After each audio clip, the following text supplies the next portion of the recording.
Hello, हाय, मी संध्या कुलकर्णी. तिळगुळ घ्या, गोड गोड बोला. चला, आज म्हटलं आपण तिळगुळाच्या वड्या तुम्हाला ही रेसिपी दाखवावी. मग चला आता मी दाखवते. याला मी आता ह्या रेसिपी अशी करणार आहे, याला पाण्याचा अंश अजिबात लागू देणार नाही. आणि ह्या माझा चिक्कीचाच गुळ असतो असं नाही, साधा गुळ आहे माझा. तर साध्या गुळाच्या कशा वड्या करायच्या तिळाच्या मी तुम्हाला ते सांगते. चला करूया आता तिळाच्या वड्या. हे बा, तिळाच्या वड्याला लागणारं साहित्य मी तुम्हाला सांगते. आता मी आता गॅस लावलाय, हा गॅस कमी करते थोडा. इकडे हा गुळ आहे, छान हा पिवळा गुळ आहे. आणि खोबऱ्याचा किस केलाय मी, हा वरून टाकायला आहे थोडा थोडा आपल्या वड्यांना लावायला. आणि हे तिळाचं कूट केले आणि हे शेंगदाण्याचं कूट केले. कारण मला दोन्ही वड्या करायच्या आहेत, साखरेच्या पण करायच्या आहेत पाकाच्या आणि गुळाच्या पण करायच्या आहेत, म्हणून मी थोडं जास्तच केलंय. चला मी आता तुम्हाला दाखवते की तिळाच्या वड्याची रेसिपी कशा करायची. तिळाच्या वड्या ते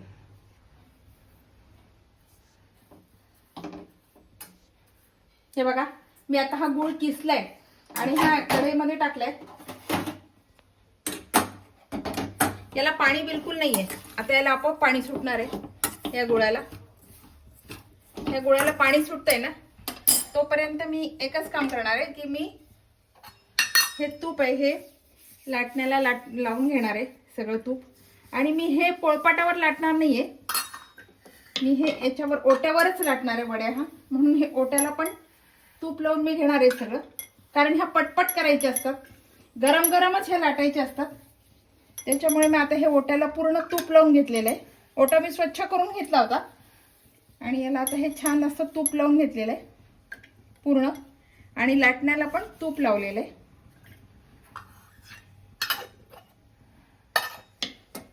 हे बघा, आता याला पाणी सुटेल हळूहळू. गॅस थोडा वाढवते म्हणजे पटकन होईल माझं. गूळ थोडा किसून घेतलाय आणि आता याला पाणी सुटेल. याला गूळ असंच नाही, म्हणजे असं काही नाही की बरेच जण चिक्कीचाच गूळ वापरतात, पण असं काही नाही, मी कुठलाही याला गूळ वापरते. आणि आमच्याकडे गुळाच्याच नाही, साखरेच्या पण वड्या लागतात ना, त्याच्यामुळे मग मी दोन्ही पण करते. आता ह्या झाल्या की मी साखरेच्या करणार आहे, त्या पाकाच्या वड्या करणार आहे. साखरेचा पाक करू त्या वड्या करणार आहे, ते पण मी रेसिपी तुम्हाला दाखवेल. आता हे बघा, याला हळूहळू पाणी सुटतंय. याला अजिबात पाण्याचा अंश नाही आहे, पाणी बिलकुल नाही घातलेलं याला. हे चिक्कीच्या वड्या पण म्हणते याला आता हळूहळू पाणी सुटेल. आणि मग याच्यामध्ये आपल्याला हे टाकायचे. तिळाचं प्रमाण थोडं जास्त घालायचंय, तिळाच्या कुटाचं, आणि दाण्याच्या कुटाचं थोडं कमी प्रमाण घालायचंय. आता हा पूर्ण गुळ पातळ झालाय. तर मी गॅस थोडा कमी करते आणि याच्यामध्ये जेवढं बसेल ना तेवढंच मी तिळाचं कूट आणि दाण्याचं कूट घालणार आहे. मी शक्यतोवर तिळाचं कूट कमी घालते, कारण नुसतं तिळाच्या कुटाचं आपण घातलं ना, हे बघा, तर काय होते, कडू लागतात त्या, म्हणून थोडंसं याला दाण्याचं कूट घालायचं. हे बघा, आता मी अंदाज बघतीये की एवढं हे पुरं होतंय का, म्हणजे याचा गोळा होतोय का हे मला बघायचंय. हे बघा, आता माझा गोळा छान झाला, म्हणजे मला आता हे नकोय. लगेच गॅस बंद करायचा आणि हे पटकन हलवायचं. हे जितकं तुम्ही घाईघाई कराल ना तितकं चांगलं, नाही तर याच्या वड्या पडत नाही. बघा,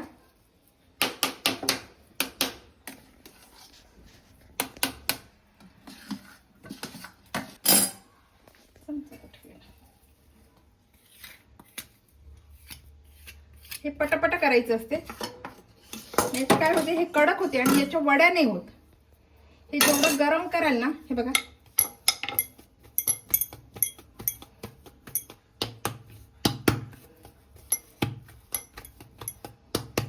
आणि मी आता हे पटकन लाटणार आहे.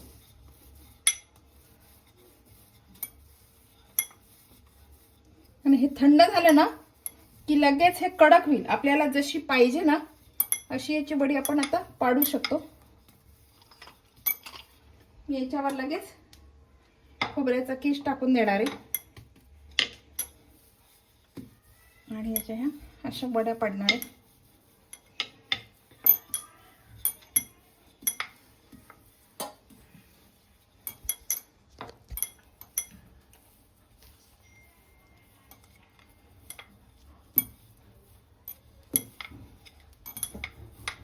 बघा आता हे आपलं तयार आहे वड्या.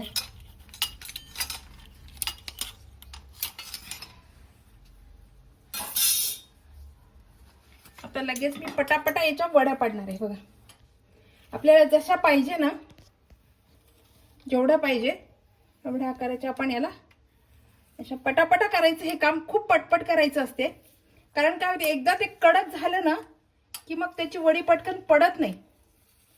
म्हणून हे जेवढं पटकन होईल ना आणि जेवढं गरम गरम आहे ना तेवढ्याच पटापटा ह्या वड्या करायच्या असतात. हे बघा ठेसूळ आणि तोंडात टाकले की विरघळणारी आणि पटकन होणारी ही रेसिपी आहे. याला फार वेळ नाही लागत, खरं म्हणजे 5 मिनिटं पण नाही लागली मला करायला. फक्त साहित्य पूर्ण तयार पाहिजे तिथे सगळं, मग हे पटकन होते. हे बघा आता मी हे मोकळे केलेत वडे आपले, हे सगळे तयार आहेत. आता हे आपण थंड झाले ना, आता थोड्या थंड झाल्या आहेत ह्या. थंड झाल्या की डब्यात भरतू शकतो, म्हणजे भरू शकतो आपण हे डब्यात. झाल्या त्या माझ्या वड्या झाल्या आहेत. मी आता तुम्हाला दाखवते की साखरेच्या वड्या कशा करायच्या. चला आता मी म्हटलं तुम्हाला साखरेच्या वड्या कशा करायच्या हे मी सांगते. साखरेच्या वड्याचं प्रमाण असते, हे बघा मी अर्धा पेला आता पाणी घेतलंय आणि याला 1 ग्लास भर मी आता याला साखर घालणार आहे.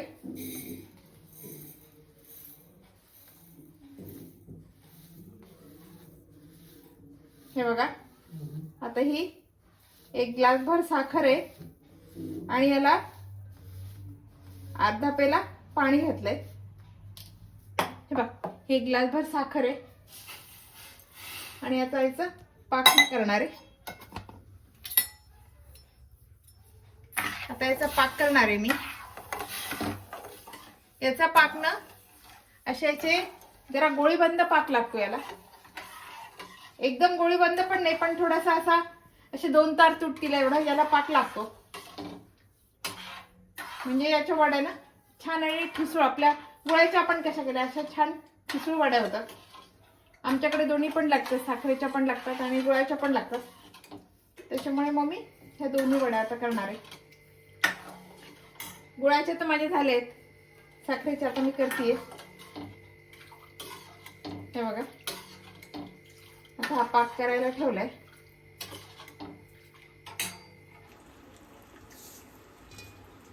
हे बघा आता हा आपला पाक आहे ना हा तयार होतोय. तोपर्यंत मी ना गॅस थोडा आता कमी केला, कारण पाक माझा तयार होत आलाय. आता मी ताटाला ना थोडं तूप लावून घेणार आहे. हे बघा हे सगळं पूर्ण ताटाला मी तूप लावून घेतलंय.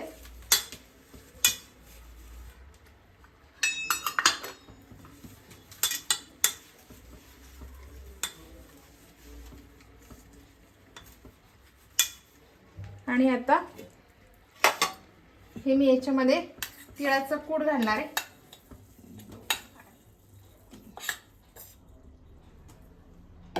आणि थोडं दाण्याचं कूट.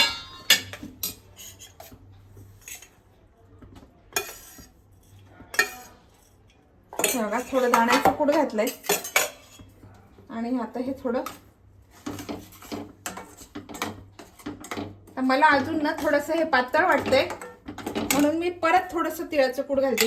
हा अंदाज असतो आपला, जरा थोडंसं घट्ट व्हायला पाहिजे ना म्हणून. हे बघा आता गॅस मी थोडा वाढवलाय. याला थोडंसं घट्टपणा येतो ना, गॅस वाढवून घेतलाय. थोडी याला उकळी येऊ देते, म्हणजे याला हे थोडं घट्ट होईल आणि मग मी हे ताटात काढणार आहे. तोपर्यंत मी ताटाची सगळी तयारी करून ठेवलेली आहे.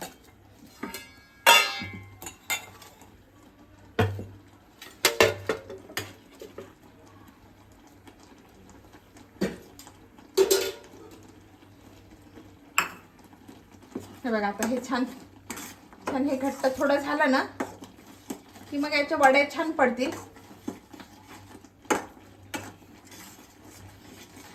आता जरी हे पातळ आहे ना तरी हे थंड झालं की बरोबर हे घट्ट होते. मग कारण मग एक तारी थोडा पाक घेतलाय मी, एक तारी थोडा जास्तच घट्ट घेतलाय जरा.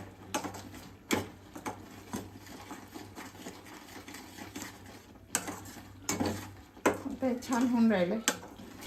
छान थोडंसं घट्ट झालं ना की मग हे मला काढता येईल. ह्या पण वड्या खूप छान लागतात. जशा गुळाच्या लागतात ना तशा साखरेच्या पण वड्या खूप छान लागतात. बरेच जण गुळ खात नाहीत, मग साखरेच्या वड्या ठीक आहे त्यांना. काही जणांना गुळ नाही आवडत म्हणून मग साखरेच्या वड्या. म्हणून आमच्याकडे दोन्ही पण लागतात, मग मी दोन्ही पण करते. आता माझं एक ऑलमोस्ट होत आलंय. मी आता काय केलंय, ताटाला तूप लावलंय आणि थोडंसं ह्याच्यावर खोबऱ्याचा किस टाकून घेतलाय. म्हणजे काय होईल, माझ्या वड्यांना ना खालून पण खोबऱ्याचा किस आणि वरतून पण खोबऱ्याचा किस. हे बघा, आता मी हे पूर्ण टाकतीये. बघा, मी पूर्ण टाकून घेतलंय. ह्या सोपी आहेत, ह्याला काही असं फार लागत नाही. याला थोडा, ते खूप गुळाच्या वड्या ना खूप घाईघाई करावं लागतं. साखरेचं असं काही नाहीये. आणि मी आता हे सगळं असं, हे बघा, हे सगळीकडून आता जिथे जागा मोकळी आहे ना तिथे असं मी हे सगळं पसरवून घेतेय. म्हणजे पूर्ण ताटभर माझ्या वड्या होतील. आणि आता याच्यावर मी लगेचच खोबरं टाकून देणार आहे. हे बघा, आता हे थंड झालं ना हे की याचं छान वड्या पडतील. हे बघा,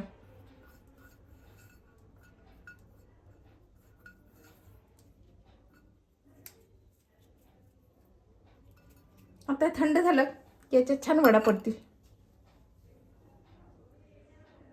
बघा, आता ह्या माझ्या गुळाच्या आणि साखरेच्या दोन्ही पण तिळाच्या वड्या तयार आहेत. तुम्हाला माझी रेसिपी कशी वाटते मला कमेंट करा आणि सबस्क्राईब करा माझ्या चॅनलला. आणि मला सांगा की तुम्हाला माझी रेसिपी आवडते का, आणि साध्या सोप्या असतात ह्या, तर त्या कशा वाटतात त्या मला कमेंट करून सांगा. बाय.